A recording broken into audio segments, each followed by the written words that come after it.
파라다이스 3분기 영업이익이 280% 신장했다. 매분기 깜짝 실적을 기록하고 있는 파라다이스. 원동력은 바로 카지노 산업. 부상하고 있는 카지노 산업을 집중 분석해본다. 네, 한국을 방문하는 중국인 관광객 수도 다시 한번 증가하면서 연말 대목, 카지노 그리고 면세점은 이 시기를 충분히 누릴 수 있는 상황이 되고 있습니다. 실제로 카지노에서의 매출액도 늘어나면서 파라다이스 실적도 좋게 나왔는데요. 자세한 배경 짚어보도록 하죠. 김원식 시사경제평론가와 함께합니다. 안녕하세요. 네, 안녕하십니까. 네, 안녕하세요. 카지노 업계가 정말 깜짝 실적을 발표하면서 선전하고 있는데 올해 카지노 업계를 총평하자면 어떻게 정리할 수 있을까요? 처음에는 좀 불안했죠. 네. 특히나 7월달 같은 경우는 한일 갈등이 있었고요. 그렇기 때문에 특히 일본인 VIP들이 많이 안 올 것이다라는 전망도 있었고 또 가을 태풍 요즘에 셌죠. 그래서 태풍 때문에 영향을 받을 것이다 이렇게 얘기를 했는데 뭐 일본인뿐만이 아니고 중국이 VIP들이 오게 되면서 국내 카지노 3사 모두 실적 개선을 이제 견인했고요. 또 그에 따라서 주가도 좋게 반응이 나왔습니다.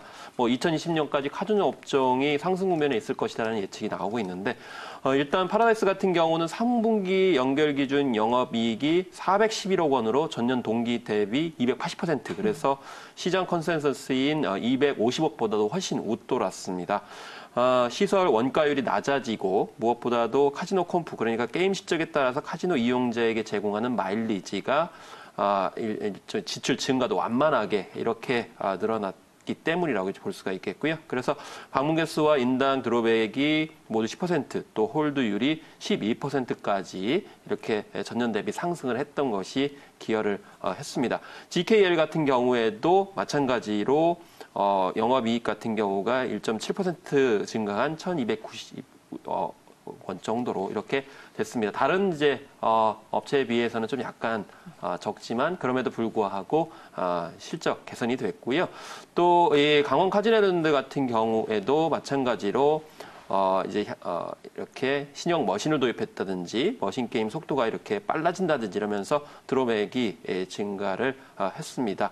그래서 올해 영업장 리노베이션 효과에 따라서 3분기 영업이익이 1,300억에서 1,400억 원 정도 이렇게 기록하고 있는 그런 상황이 되겠습니다. 전년 동기 대비 매출액이 10%, 영업이익이 19% 정도 이렇게 증가한 상황인데요. 다만 강원랜드 같은 경우에는 향후에 5천억 원 정도의 적자가 타 분야에서 있을 것이다 이렇게 예측이 되고 있거든요. 네. 그렇기 때문에 이 타 사업 분야, 예를 들면 하이원 스키, 하이원 골프, 하이원 콘도, 뭐 팰리스 호텔 등에서의 이 영업 적자가 2023년까지 확대될 예정으로 있어서 이것을 어떻게 이제 제어할 것인가가 앞으로의 경쟁력 확보로 해서 굉장히 중요하다 이렇게 평가할 수가 있겠습니다. 네, 말씀하신 것처럼 이제 한일 갈등으로 인해서 노선 자체가 감축됐기 때문에 뭐 여행업계는 물론 카지노에도 파장이 크지 않을까 생각했는데요. 예상보다 잘 버텼고요. 실제로 일본인 VIP 드롭액이 크게 성장하기도 했다고 하더라고요. 그 이유가 있을까요? 일단 파라다이스 같은 경우는 VIP 중에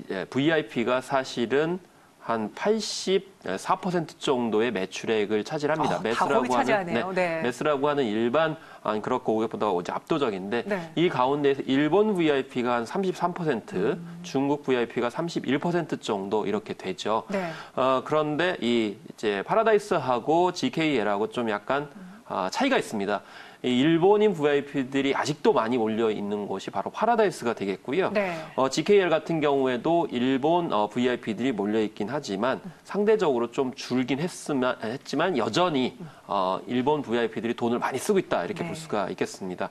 근데 약간 변화는 있습니다. 지난해 이제 파라다이스 같은 경우는 일본 VIP가 34% 정도 됐는데 올해는 한 33% 정도로 해서 좀 줄었어요. 그리고 대신에 작년에 중국 고객이 27% 정도였는데 이번에는 이제 31%로 늘어났거든요. 그렇기 때문에 지금 현재 아직은 일본 VIP들이 많이 돈을 쓰고 있는데 중국 VIP들이 좀 증가하고 있는 그런 상황이라고 이렇게 볼 수가 있겠습니다. 네.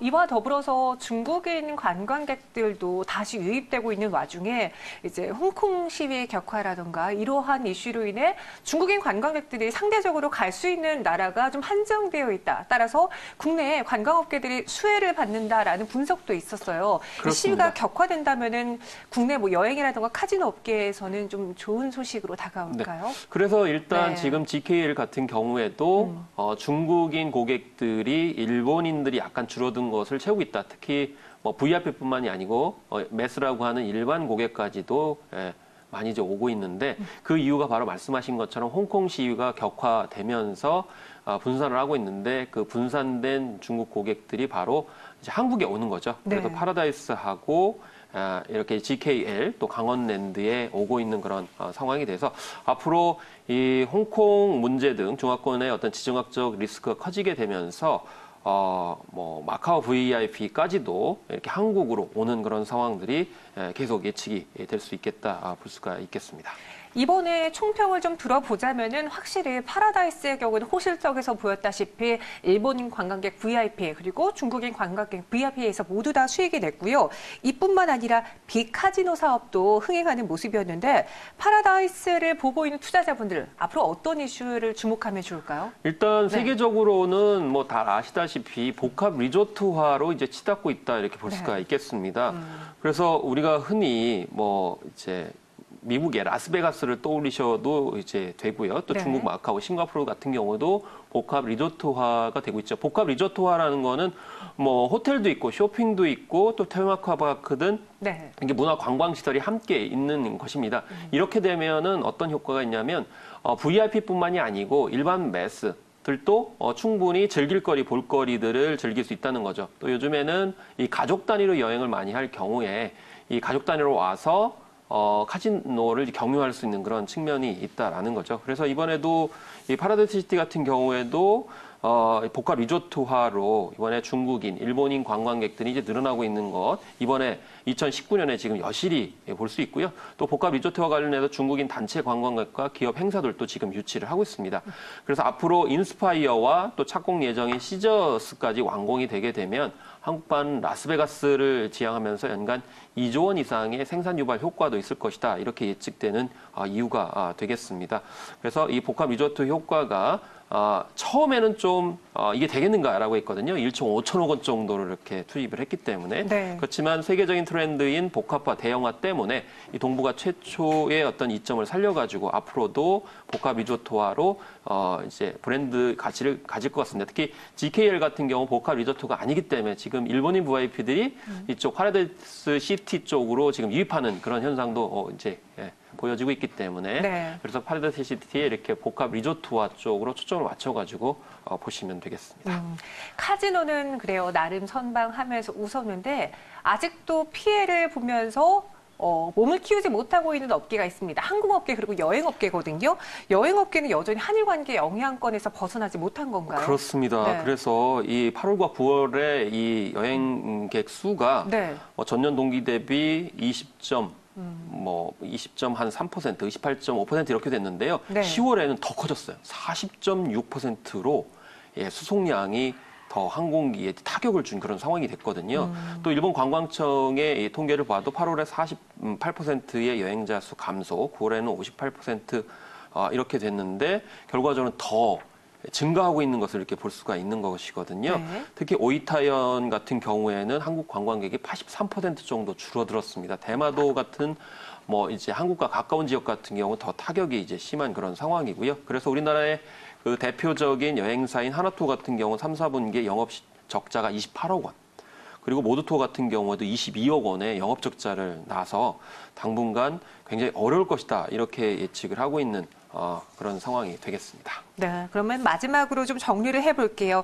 카지노와 여행업계의 전망 어떤지 우리 투자자분들이 좀 속 편하게, 속 시원하게 투자해봐도 괜찮은 섹터일까요? 일단은 이제 지금 현재 복합 리조트화를 겨냥을 하지 맞는다 하더라도 네. 카지노 인구는 계속 늘어나고 있습니다. 특히 동북아 지역 같은 경우는 카지노 인구가 계속 늘어나고 있는 그런 상황이고요. 그래서 2021년까지 외국인 전용 카지노 이용객이 연간 8% 정도 늘어날 것이다라고 한 전망치도 있는 상황이거든요. 그런데 중요한 것은 이제 복합 리조트화로 어떻게 이제 다 이 고객들을 수용하느냐의 문제이고요. 다만 변수가 뭐냐면 일본 내국인들이 카지노를 이제 드나들 수 있도록 법안을 이제 바꿨기 때문에 네. 이런 이제 일본인 이제 카지노 고객을 어떻게 수용할 것인가 이런 점들에서 GKL이나 강원랜드 같은 경우 타격이 있을 수 있겠고요. 파라다이스시티 같은 경우는 앞으로 복합 리조트화를 통해서 견인을 할 것 같습니다. 그리고 여기에 아울러 가지고 패키지 여행 같은 경우가 시들하고 있기 때문에 이제는 패키지 여행보다는 뭐 컨셉 투어라든지 아니면 직접 구성할 수 있는 다이내믹 패키지를 통해서 여행 업계도 타겟하고 또 이것이 카지노 등의 어떤 복합 리조트화와 연결이 될 때 향후 이제 견인할 수 있는 그런 요인이 되지 않을까 이렇게 생각을 해봅니다. 네, 알겠습니다. 이렇게 카지노 업계 또 여기와 더불어서 여행 업계까지 더불어 봤습니다.